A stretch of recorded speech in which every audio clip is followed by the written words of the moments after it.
Ini dia kejanggalan dan rekayasa Muktamar ke-33 NU. Setelah kemarin-kemarin saya tulis tentang masalah perdebatan pra-Muktamar soal Ahwa dan lain-lain, kali ini saya akan menulis mengenai kejanggalan dan rekayasa yang terjadi di Muktamar NU ke-33 di Jombang. Dari rancangan tata tertib Muktamar ke-33 Nahdlatul Ulama di Jombang, Jawa Timur yang diwarnai kericuhan, sejumlah peserta terpaksa diusir keluar oleh Banser setelah dianggap sebagai provokator. Wilayah-wilayah yang tidak setuju dengan proses pemilihan seperti itu, maka tidak datang, yang datang tidak memenuhi quorum, maka sehingga yang namanya ketua umum itu ya tidak sah pemilihan. Termasuk Rosyam? Saya kira ya termasuk. Karena di dalam proses itu tidak juga melalui konstitusi yang ada. Uang setiap tahun mau pemilu kita sudah gelem nyoblos kok. Ada apa? Manhaj ini harus dikooptasi. Langkah ini sangat berbahaya. Memang setelah Gus Dur diganti oleh Pak Muhaimin ini radhiyallahu an ini berubah komitmen ini tadi. Saya menangis karena Nahdlatul Ulama yang selama ini dicitrakan sebagai organisasi keagamaan panutan penuh dengan akhlakul karimah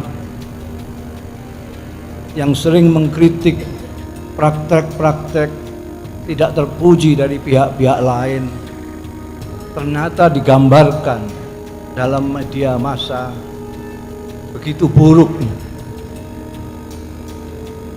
Saya malu kepada Allah Ta'ala, malu kepada Hadratus Syekh Haji Hashim Asy'ari, malu kepada Kiai Abdul Wahab Hasbullah, malu kepada Kiai Bisri Sansuri, malu kepada Kiai Romli Tamim dan pendahulu-pendahulu kita yang telah mengajarkan kita akhlakul Rasul sallallahu alaihi wasallam. Lebih menyakitkan lagi, pagi-pagi saya disodori koran headline mengatakan Muktamar NU gaduh, Muktamar Muhammadiyah teduh. La haula wala quwata illa billah. Karena itu, kalau ada yang ingin menguasai umat Islam di Indonesia, kuasai NU-nya. Kalau ada yang ingin menguasai yaitu gerakan Islam di Indonesia, kuasai NU-nya. Karena itu NU diminati oleh semua pihak, saudara. Bukan hanya oleh ahlu sunnah, bukan. Yang bukan ahlu sunnah pun akan siap masuk menyusup ke dalam NU, saudara.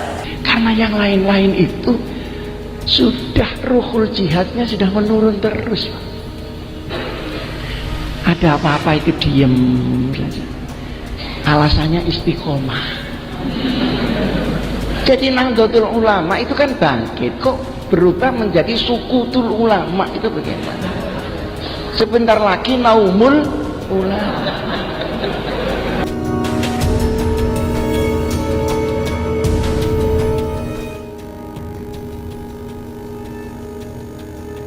Saya menangis karena Nahdlatul Ulama yang selama ini dicitrakan sebagai organisasi keagamaan panutan penuh dengan akhlakul karimah yang sering mengkritik praktek-praktek tidak terpuji dari pihak-pihak lain, ternyata digambarkan dalam media massa begitu buruknya.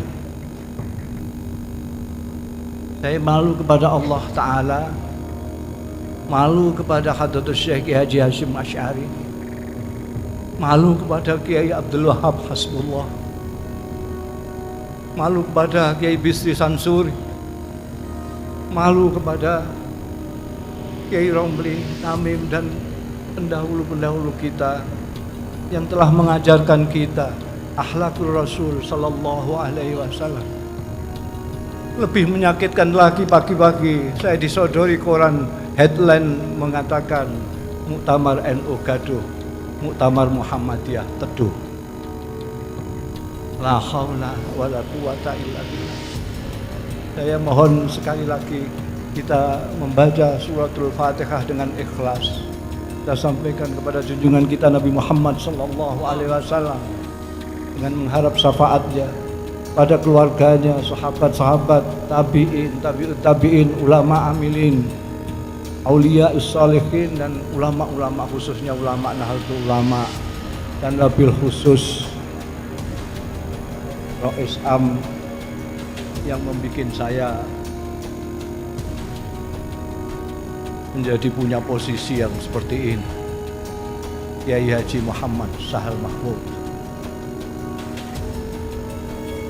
Mengapa beliau wafat sehingga saya harus memikul tanggung jawab yang sebesar ini? Maka saya minta pinjam telinga Anda sekalian sebagai pejabat sementara Rais Am. Doakan mudah-mudahan ini adalah terakhir saya menjabat jabatan yang tidak pantas untuk saya. Tapi senyampang itu saya masih mempunyai jabatan pejabat sementara Rais Am. Dengarkanlah saya sebagai pimpinan tertinggi Anda. Kalau tidak, lupakan omongan saya. Saya mohon dengan hormat, kalau perlu saya akan menciumi kaki-kaki sampean semua. Saya akan mencium kaki-kaki Anda semua agar Anda memperlihatkan akhlak Jamiah Nahdlatul Ulama, akhlaknya Kiai Hasyim Asy'ari. Saya memanggil kiai-kiai sepuh, Rais Suriah wilayah, kami panggil. Saya mendengarkan apa yang mereka sampaikan. Rata-rata mereka prihatin semua. Rata-rata prihatin semua. Prihatin yang sangat mendalam. Tanah ini terbujur. Rais Akbar kita Kiai Haji Muhammad Hasyim Asy'ari terbujur. Rais Am kita Kiai Abdul Wahab Hasbullah Mbah Susi Samsuri. Di sini Nahdlatul Ulama didirikan. Apakah kita mau meruntuhkan di sini juga? Na'udzubillah min dzalik. Na'udzubillah summa na'udzubillah. Saya mohon dengan kerendahan hati Anda melepaskan semuanya dan memikirkan Allah Subhanahu wa taala dan amanat dari pendahulu kita, Jamiah Nahdlatul Ulama, yang diharapkan bukan hanya menjadi teladan di Indonesia tetapi di dunia.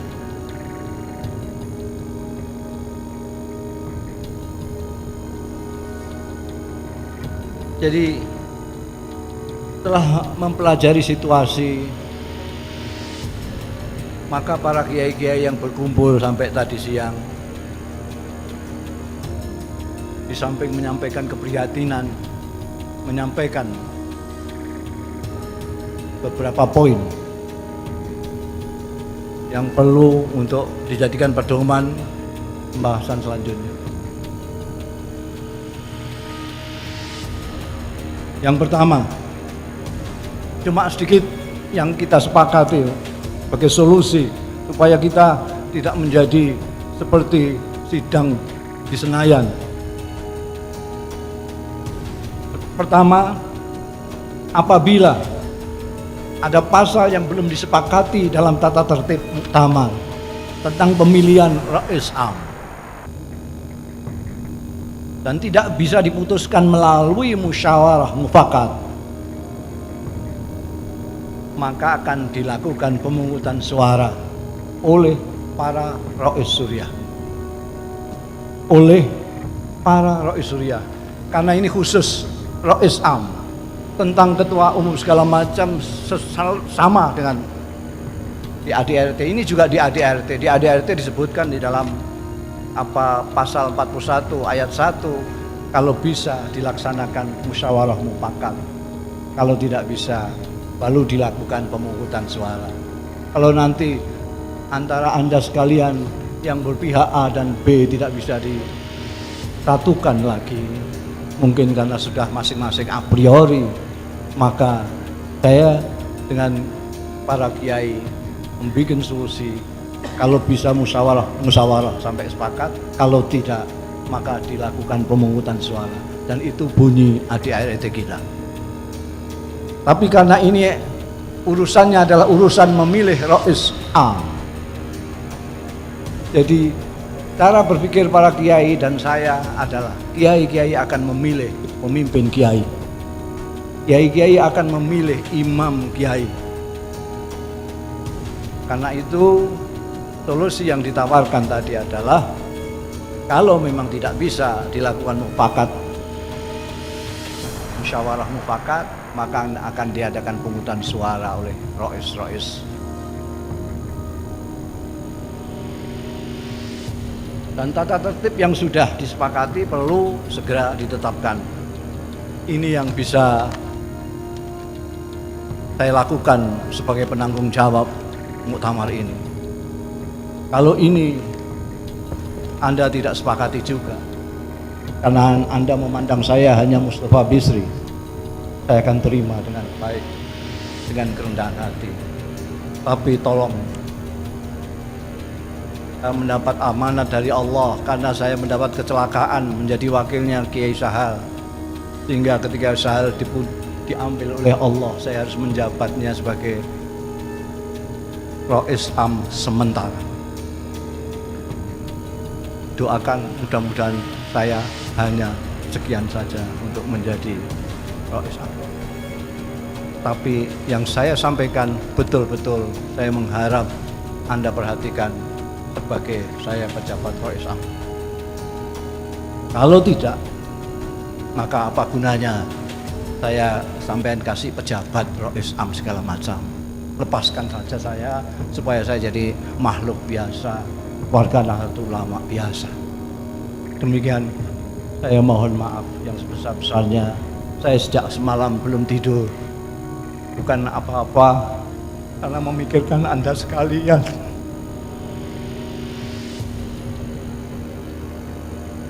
Tolong maafkan saya. Dan sekali lagi, ini perlu sekali yang saya sampaikan sebagai penanggung jawab muktamar. Saya mohon maaf kepada semua muktamirin, terutama yang dari jauh, terutama yang tua-tua, yang karena teknis daripada panitia mengecewakan Anda sekalian. Saya dengan kerendahan hati mohon maaf, mohon keikhlasan Anda sekalian. Maafkanlah mereka, maafkanlah saya sebagai kesalahan itu, kesalahan saya sebagai penanggung jawab. Maka saya yang meminta maaf kepada Anda sekalian. Mudah-mudahan Anda merelakan hati untuk memaafkan saya. Anda bersudi memaafkan saya. Maafkanlah, lupakanlah itu, ingatlah bahwa Nahdlatul Ulama lebih besar dari persoalan-persoalan tetek bengek itu. Nahdlatul Ulama lebih besar dari segala-galanya. Karena Nahdlatul Ulama bukan hanya diharapkan oleh Indonesia, oleh Nusantara, tetapi diharapkan oleh dunia saat ini. Itu apabila Anda percaya dengan saya. Demikian, Allahu yuwaffiquna ila ma fi khairul Islam wal muslimin wa khairu nahdlatil ulama wan nahdiin wa khairu Indonesia wan nahdiin wa astaghfirullahal azim li wa lakum wal afu minkum. Wassalamu alaikum warahmatullahi wabarakatuh. Uang setiap tahun mau pemilu kita sudah gelem nyoblos kok. Ada apa? Manhaj ini harus dikooptasi. Langkah ini sangat berbahaya. Memang setelah Gus Dur diganti oleh Pak Muhaimin ini radhiyallahu an ini berubah komitmen ini tadi. Oleh karenanya khitoh ini harus kita hidupkan kembali supaya marwah NU itu naik lagi. Sekarang itu kiai dipimpin anak-anak, mestinya anak-anak yang dipimpin kiai. Bener apa enggak? Benar. Mestinya sealanya politisi itu dipanggil sama kiai sama surya, kamu harus begini. Jadi kiai itu jadi patoknya. Nah, kambing-kambing itu diikat di patok itu supaya tidak keluar dari ahli sunnah wal jamaah. Lah sekarang patroknya ini ikut kambing, seret sana, diseret di sini dan sebagainya. Jadi antara ikut nyoblos sama dipimpin itu sangat beda. Apalagi politik sekarang. Politik sekarang itu sudah sulit mencari politik perjuangan, yang ada adalah politik perdagangan. Maka apapun juga pada waktu kita ini mempahlawankan kembali Kiai As'ad, maka NU harus dikhitohkan kembali. Kalau tidak, maka NU tidak ada harganya sama sekali nanti di muka umat Muhammad Rasulullah sallallahu alaihi wasallam. Nah, kemudian masalah-masalah yang selanjutnya diputuskan adalah NU bergerak pada mabadi' khairu ummah. Ekonomi, masalah pendidikan dan sebagainya diurus lagi, karena yang sudah sekian lama nggak keurus. Sekarang baru keurus, sudah diselimuti oleh pemikiran-pemikiran yang politik praktis. Politik itu kita akan nyoblos saja setiap 5 tahun 1 kali, titik. Selebihnya kita menggunakan khitah Nahdlatul Ulama. Ini saya mohon sekali supaya direnungkan sama ulama-ulama, karena sekarang ulama-ulama ini dipimpin sama anak-anak, dikumpulkan dipidatoni. Loh ya apa sih kok dipidatoni ini Kiai? Akhirnya jadi Nahdlatul kanak-kanak, tidak lagi Nahdlatul Ulama. Jangan begitu. Jadi ilmu ulama ini harus wujud menjadi riasatul ulama. Para hadirin hadirat, itu jasa besar sekali, tapi sayang sekarang diterlantarkan oleh kita sendiri. Maka semakin hari semakin surut cahaya Nahdlatul Ulama itu.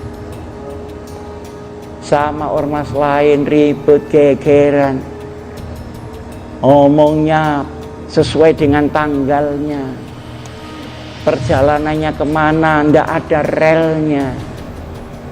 Semuanya disebabkan karena meninggalkan khitah itu. Saya Pak selalu yakin bahwa keputusan alim ulama yang mukhlisin seperti ini jangan dicederai.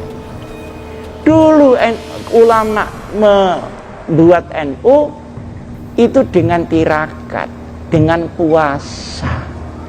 Jadi tidak cocok kalau dipimpin orang yang suka makan, itu tidak cocok. Wong lahirnya pakai tirakat. Nah kemudian para hadirin hadirat yang saya muliakan, keputusan khitah itu keputusan seluruh ulama, yang ulama-ulama arifin masih lengkap ketika itu. Saya itu ya cuman kacung-kacung saja ketika itu. Masih ada Kiai As'ad, Kiai Ahmad Siddiq, Kiai Makhrus Ali, Kiai Ali Maksum, ada Mbah Mat dari Watu Congol, masih ada ulama-ulama yang kalau mereka bersatu, seluruh orang NU bisa dikomando secara bersama-sama. Dan sekarang yang komando itu sudah tidak ada lagi. Padahal kita tahu tadi ceritanya Kiai Muhyiddin betapa ruwetnya keadaan sekarang. Betul apa enggak? Keadaan sekarang ini lancar apa ruwet? Dalam keadaan ruwet kita tidak punya komando. Masya Allah. Biasanya kalau ruwet begini harus wiridan ini, harus wiridan ini, amaliyah ini, amaliyah itu. Sekarang sudah tidak ada lagi itu ceritanya. Maka terakhir saya sampaikan, kembalilah kepada khitah, sehingga NU kembali haibahnya, kembali daripada apa-apa yang memang diputuskan oleh ulama tentang partai dan sebagainya. Kita pikir 5 tahun 1 kali, kalau waktu kita nyoblos saja. Mudah-mudahan ada guna dan manfaatnya. Aqulu qauli hadza wa astaghfirullah li wa lakum wallahu muwaffiq ila aqwamit thoriq. Wassalamualaikum warahmatullahi wabarakatuh. Karena itu, kalau ada yang ingin menguasai umat Islam di Indonesia, kuasai NU-nya. Kalau ada yang ingin menguasai yaitu gerakan Islam di Indonesia, kuasai NU-nya. Karena itu NU diminati oleh semua pihak, saudara. Bukan hanya oleh Ahlus Sunnah, bukan. Yang bukan Ahlus Sunnah pun akan siap masuk menyusup ke dalam NU, saudara. Kenapa? Karena mereka ingin manfaatkan NU, mereka ingin ambil keuntungan dari NU, mereka menginginkan kepentingan mereka bisa tercapai dengan memanfaatkan NU. Betul? Allahu Akbar. Makanya NU mesti waspada, hati-hati, dan kita semua wajib untuk menjaga bersama, saudara. Wajib. Buktinya nggak usah jauh-jauh. Berapa banyak sekarang orang NU masuk menyusup, kemudian pendapatnya tidak sesuai dengan Ahlus Sunnah, yang dilempar pemikiran pluralisme, yang mengatakan semua agama sama. Betul? Mengaku NU, mereka mengeluarkan pendapat saudara dengan pendapat sekuler, dengan mengatakan kalau kita urus negara, udah nggak usah bawa-bawa agama, nggak usah bawa ayat, nggak usah bawa hadis, udah nggak usah urus negara, mau korupsi juga nggak apa-apa, saudara. Makanya koruptor banyak di negeri ini. Juga nggak mau berpegang kepada agama, tidak. Dan berapa banyak saudara di negeri ini yang berpikiran liberal. Mereka mengatakan perkawinan sejenis boleh, perkawinan antar agama nggak apa-apa. Pokoknya pemudi-pemudi muslimah mau kawin dengan pemuda-pemuda Kristen boleh. Coba ya, ini pemikiran sekularisme, pluralisme, liberalisme masuk ke semua sektor, saudara. Masuk ke Muhammadiyah, masuk ke NU, masuk ke Muhammadiyah, masuk ke mana-mana. Mereka berupaya masuk. Kenapa? Karena NU adalah organisasi terbesar. Siapa yang menguasai NU, dia bisa menguasai umat Islam di negeri ini, saudara. Makanya saya mau tanya umat Islam yang ada di sini, khususnya warga NU, siap menjaga NU tidak? Siap memurnikan NU tidak? Saya mau tanya, NU sekuler tidak? NU plural tidak? NU itu liberal tidak? NU bukan pluralisme, NU bukan sekularisme, dan NU bukan liberalisme, tapi NU berakidahkan Ahlus Sunnah wal Jamaah dalam tauhid mengikuti yaitu ajaran daripada akidah Asy'ariyah, dan dalam fikih mengikuti daripada jalan pemikiran Al-Imam Asy-Syafi'i radhiyallahu taala anhu. Betul? Jadi jangan jawab-jawab, saudara. Dan sekarang aku NU, tahu-tahu bicara seenaknya. Apa dia katakan? Udah kita bikin haji, jangan bulan Dzulhijjah, bikinnya bulan Syawal saja. Loh, saya tanya, apa ini ajaran NU? Ajaran NU bukan? Ajaran NU bukan? Bukan, saudara. Tidak. NU Ahlus Sunnah wal Jamaah murni merupakan Ahlus Sunnah, berakidahkan Asy'ari, bermanhajkan Syafi'i, mengikuti thariqah Ghazali, dan seterusnya, saudara. Jadi jangan coba-coba NU dibawa ke sekuler, NU dibawa ke liberal, NU dibawa ke pluralis. Saudara, kenapa saya harus peduli? Habib, kok bicara soal NU? Habib kan bukan pengurus NU, kan begitu? Oh, saya jawab singkat, saudara. Karena hubungan Habib dengan NU ini bagaikan saudara kandung, satu perut yang tidak terpisahkan, saudara. Di mana ada NU, di situ ada Habib. Di mana ada Habib, di situ ada NU. Betul? Nah, sekarang kita lihat NU lambangnya bintang 9. Ada apa dengan bintang 9? Itu melambangkan wali 9, wali Songo, saudara. Siapa wali Songo? Wali Songo adalah Habib, zuriyah Nabi, yang menyebarkan Islam bukan hanya di tanah Jawa, tapi juga di seluruh Indonesia, saudara. Nah, makanya Habib dan NU nggak bisa dipisah. Jadi kalau ada orang ngaku NU nyuruh muslim Habib, itu bukan NU, saudara. Betul? Betul? Saya mau tanya, NU dan Habib sekeluarga tidak? Sekeluarga tidak? Tidak bisa. Mulai kapan NU diajarin muslim Habib? Tidak boleh. Bukan NU, saudara. Begitu juga Habib. Kalau diajarin untuk muslim NU, saya curiga dia bukan Habib, saudara. Ya sebab sekarang Habib palsu kan banyak juga. Betul? Orang bukan Habib, mengaku Habib. Betul? Lagi ini kuncinya gampang. Pokoknya benci NU. Ini mesti curiga, bukan Habib ini. Sebab Habib tadi ajaran benci NU, saudara. Begitu juga kalau ada orang NU muslim Habib, wah ini bukan NU, ini bukan PKI ini. Betul? Betul? Kira-kira kaum muslimin yang ada di sini cinta tidak kepada Habib? Betul? Anda nggak usah khawatir, Habib dari Sabang sampai Merauke sudah menjadikan NU sebagai saudara kandung. NU bagian dari hidupnya. Walaupun mereka tidak menjadi pengurus duduk di NU, tapi siapa yang merusak NU berarti merusak Habib. Siapa yang menghancurkan NU berarti menghancurkan Habib. Maka wajib kita bangkit untuk melawan itu semua. Takbir, Allahu Akbar, Sallu ala Nabi. Allahumma salli wa sallim wa barik alaihi wa ala alihi wa ashabihi. Mudah-mudahan Allah menguatkan persaudaraan kita semua. Amin ya rabbal alamin. Karena ciri khusus dari warga NU, cinta Habib, cinta ulama, cinta keluarga Nabi, dan cinta juga kepada sahabat Nabi. Betul? Jadi kalau ada orang benci keluarga Nabi, itu bukan NU, bukan Ahlus Sunnah. Ada orang benci sahabat Nabi, itu bukan NU, bukan Ahlus Sunnah, bukan, saudara. Jadi ciri khas Ahlus Sunnah wal Jamaah, kepada keluarga Nabi cinta, kepada para sahabat Nabi cinta, kepada para ulama salaf cinta, kepada para ulama dan kiai cinta. Betul? Jadi kalau ada orang ngaku NU benci ulama, benci kiai, bukan NU, bukan PKI. Itu PKI. Yang suka ganggu kiai, ganggu ulama, PKI. Kira-kira jelas tidak? Paham jelas? Betul? Sallu ala Nabi. Kejanggalan dan rekayasa inilah yang kemudian membuah sebagian besar muktamirin, kubu Tebu Ireng, tidak puas dengan hasil muktamar.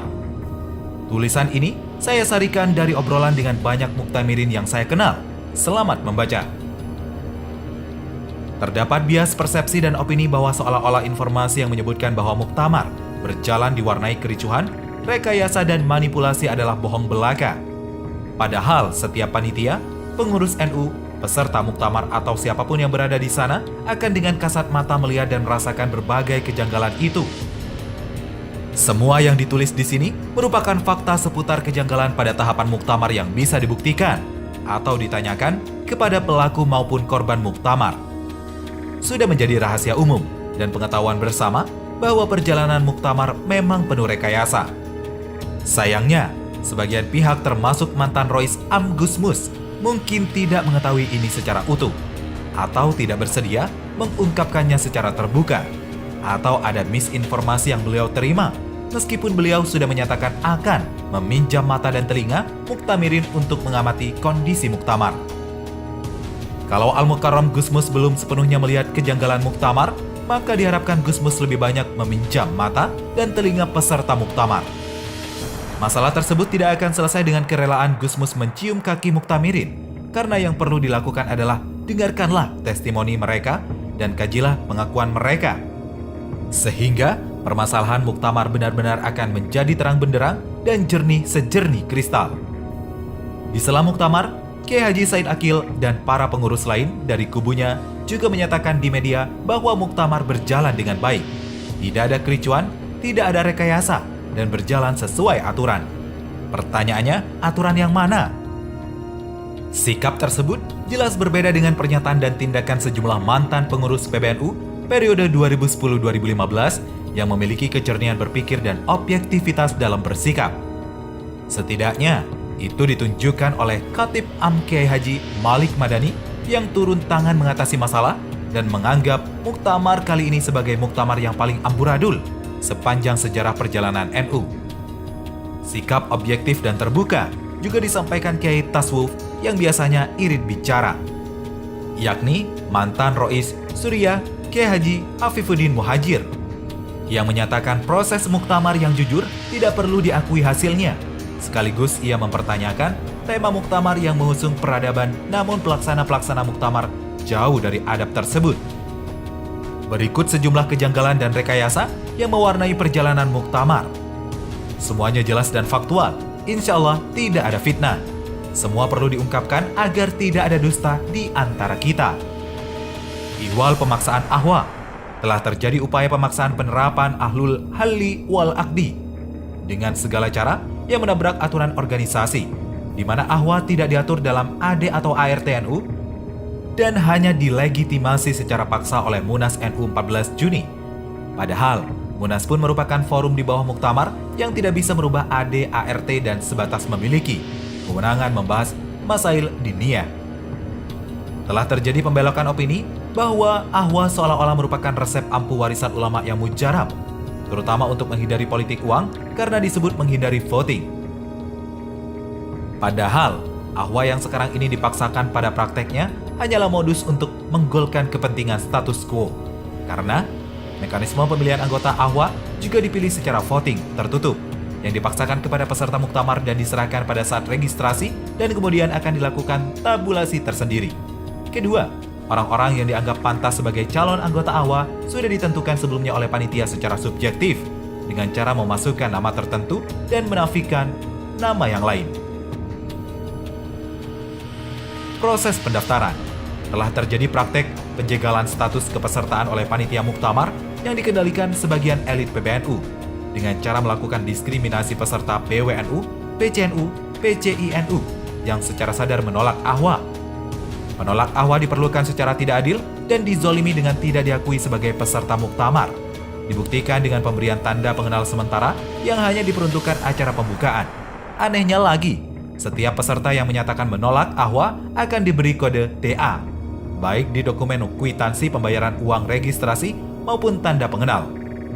Perlakuan ini oleh peserta dirasakan seperti perlakuan pemerintah Orde Baru yang menandai orang-orang tertentu dengan kode Ekstapol PKI.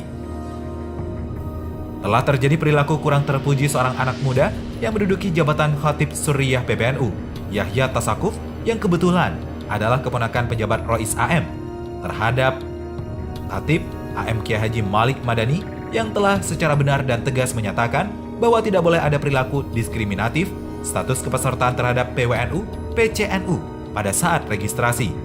Yahya Sakuf ini dengan lancangnya di area pendaftaran bersikeras membantah serta menyalahkan kebijakan Khatib AM dan meminta Khatib AM untuk menganulirnya. Terdapat desain proses registrasi peserta muktamar yang berbelit, dipersulit dan syarat motif politik sehingga menimbulkan keributan dan kegaduhan. Misalnya, adanya nuansa interogasi dan pemaksaan, jumlah pintu masuk yang terbatas dan berlapis, ketersediaan jumlah loket yang tidak banyak untuk melayani ribuan peserta, dan keharusan kehadiran semua utusan PWNU PCNU langsung di meja pendaftaran. Juga terjadi perubahan kebijakan penerimaan pendaftaran secara tidak konsisten oleh panitia dan diwarnai kebohongan. Penjadwalan dan persidangan. Tidak pernah ada agenda muktamar yang ditawarkan dan disampaikan ke muktamirin untuk disepakati. Seharusnya ada sebuah forum persidangan yang melegitimasi dan menyepakati agenda muktamar selama kurang lebih 5 atau 6 hari bermuktamar itu. Agenda muktamar pada prakteknya berubah-ubah sesuai kepentingan dan kemauan panitia dan PBNU. Sungguh sangat tidak bisa diterima. Sebuah event sekelas muktamar NU dilaksanakan dengan agenda yang tidak jelas pasti. Agenda sidang tata tertib yang menurut jadwal dilaksanakan sehabis pembukaan, kemudian mundur sampai siang hari berikutnya, Minggu. Penetapan jadwal tersebut jelas tidak rasional, karena pada awalnya akan dilakukan sehabis pembukaan. Tercatat, pukul 22.00 sampai 24.00, di mana waktu pembukaan pasti tidak akan selesai pada pukul 22.00 WIB pas. Di samping, karena pendaftaran peserta masih belum selesai, juga peserta tentu masih merasa kelelahan sehingga tidak mungkin pada saat itu dilakukan sidang pembahasan tata tertib. Materi tata tertib tidak pernah dibagikan kepada peserta, beserta materi lain yang dikirimkan PWNU dan PCNU. Materi tata tertib tersebut sengaja disembunyikan dan baru diberikan pada pagi hari. di arena sidang sebelum pelaksanaan sidang pleno pembahasan tata tertib.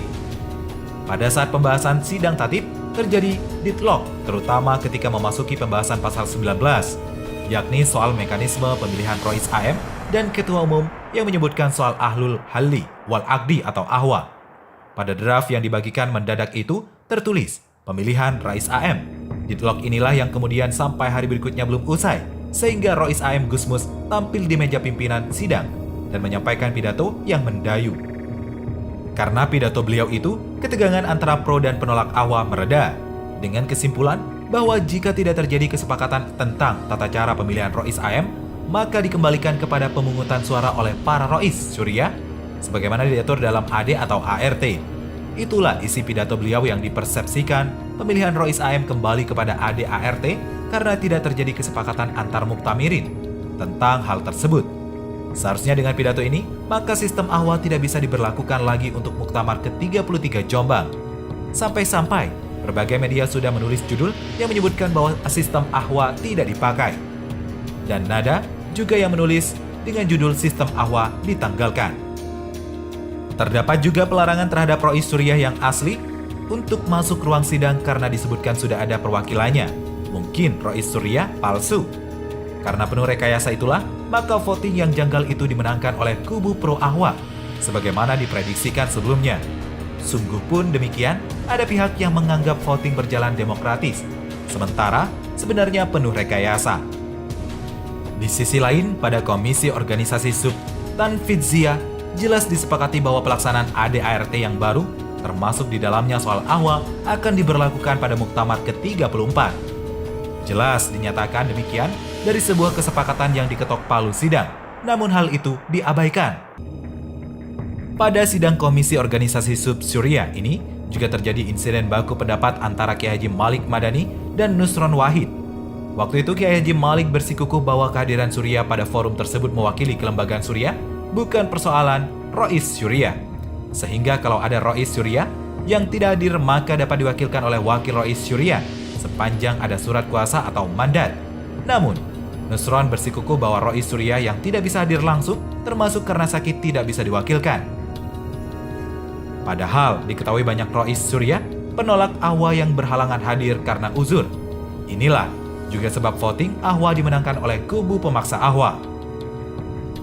Usai sidang komisi yang dramatik itu, panitia mengumumkan bahwa akan dilaksanakan sidang pleno pembahasan hasil sidang komisi. Namun, ketika peserta bersiap berangkat dan ada juga peserta yang sudah sampai alun-alun tempat sidang berlangsung, entah kenapa, tiba-tiba mendadak ada pembatalan dan dikatakan bahwa sidang pleno hasil komisi akan dilakukan esok paginya. Ini adalah perubahan jadwal yang kesekian kalinya. Namanya juga muktamar, suka-suka. Dan inilah puncak dari kezaliman dan rekayasa muktamar, yakni terjadi pada sidang pleno pemilihan anggota ahwa yang berjumlah 9 orang.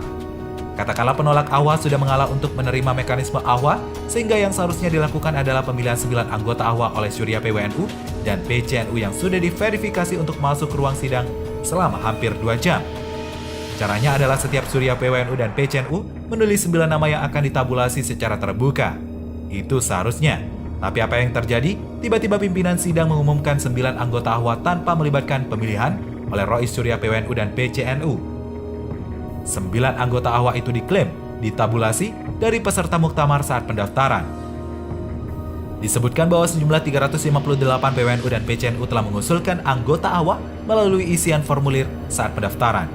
Ini jelas janggal, karena pada saat registrasi, banyak sekali peserta yang tidak mengisi anggota ahwa karena menolak pemaksaan, yang berakibat diskriminasi kepada mereka.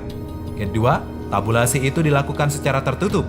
Ini harus dibongkar karena kuat dugaan tabulasi 9 anggota ahwa tersebut hanyalah akal-akalan, termasuk skor dan ranking yang dimunculkan. Itulah beberapa hal yang membuat Muktamar ke-33 NU tidak legitimate. Sehingga 29 PWNU dan PCNU yang berada di bawahnya akan melakukan gugatan hukum. Ini bukan urusan menang dan kalah. Namun, soal martabat dan marwah NU harus dijaga dari praktek-praktek dan perilaku organisasi yang manipulatif dan penuh rekayasa. Keputusan Gusmus tidak bersedia menjadi Rois AM sangatlah tepat dan perlu diapresiasi, karena beliau barangkali sudah mulai mengetahui bahwa muktamar berjalan dengan tidak beres. Itu artinya, meskipun agak terlambat, Gusmus dan juga tokoh lain sekali lagi perlu meminjam lebih banyak mata dan telinga muktamirin agar semakin tahu proses muktamar yang manipulatif. Kezoliman dan kemungkaran tidak bisa dibiarkan untuk menjaga NU agar tetap berjalan sesuai garis Islam Ahlus Sunnah wal Jamaah. Sebagaimana ditegaskan oleh para muassis NU, sangat tidak bisa dibenarkan bahwa muktamar NU yang berada di tempat kelahirannya justru ternoda oleh praktek culas dan curang. Ini bukan soal membela orang per orang, bukan pula memperjuangkan siapa menjadi apa, tapi proses berjamiah NU harus tetap dijaga dengan baik dan benar. Pada saat yang sama, NU perlu dijauhkan dari anasir jahat yang menghalalkan segala cara dengan menabrak norma, etika, dan aturan yang ada, termasuk ADART dan akhlak Nahdiliyah.